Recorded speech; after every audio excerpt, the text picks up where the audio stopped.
Right then. So what does today mean to Plymouth then? Well, it means an awful lot to Plymouth. Brittany Ferries has been part of Plymouth for over 30 years. We started our business from the Roscoff port in France on the 1st of January 1973, which interestingly was when Ted Heath took us into the common market. At that time our main cargo was cauliflowers and onion johnnies with their strings of produce and their garlics and such like.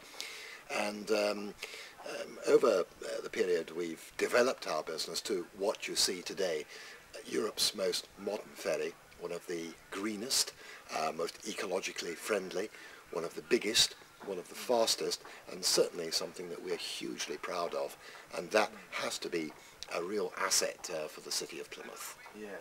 And it's something symbolic because obviously you've got deep roots in the city as a company as a whole, and to have the first new ship in 25 years here is a really big thing. We're pleased as punch about it, and I hope the people of Plymouth, and for that matter the people of the West Country, take to it. I hope they take the opportunity to come and see us on board. We're really looking forward to see them, because it's also in these glum and depressing economic times that we live in, with anxiety everywhere. It's still great value to travel to France. We haven't changed our fares since 2007, so you know, you really can enjoy this kind of experience for much less than you would imagine. I think that this ship, this service, is something that Plymouth can be really proud of. Yeah, and of course you mentioned, like, you know, it's hard times economically, so I mean now really is the time to start championing the city, and you know, to try and get people from abroad here as well, and just to, you know, build up everything that the city does have going for it. Sure. Sterling is quite weak, but the other side of that is that the euro is quite strong. So the value for money that people can get, people from the mainland of Europe, in our stores is quite exceptional. But you know, we've got to offer them a little bit more than Sainsbury's, Morrison's and Tesco's, because that's not really what they're looking for. They're looking for things a little bit special. I've always thought that one of the really nice things you can do in the UK is have some ethnic cuisine, whether it's a Chinese meal or whether it's a curry, an Indian meal. That's not so easy to get in France or other countries in Europe, Spain, Portugal, and we can do that really well in our multicultural society. And you know, maybe we've got to think a little bit off the wall when we talk to people, to foreigners.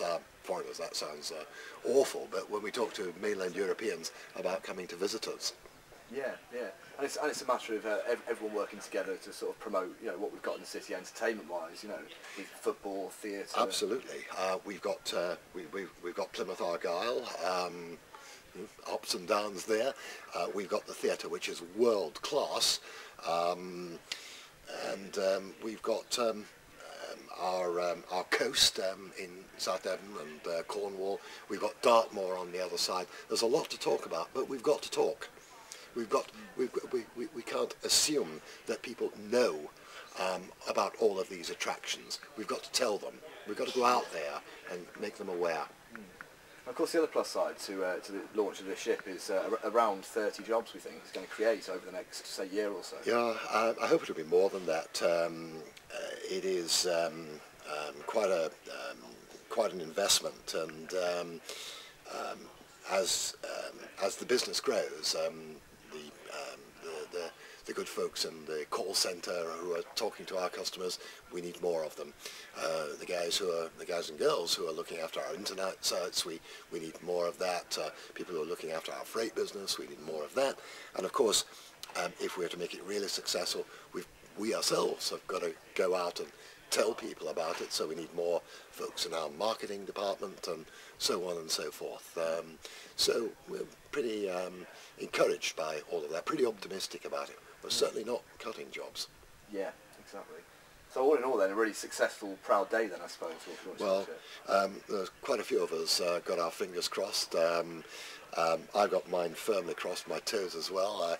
I think our shareholders, for whom I must thank for their confidence. And they're the farmers of Brittany.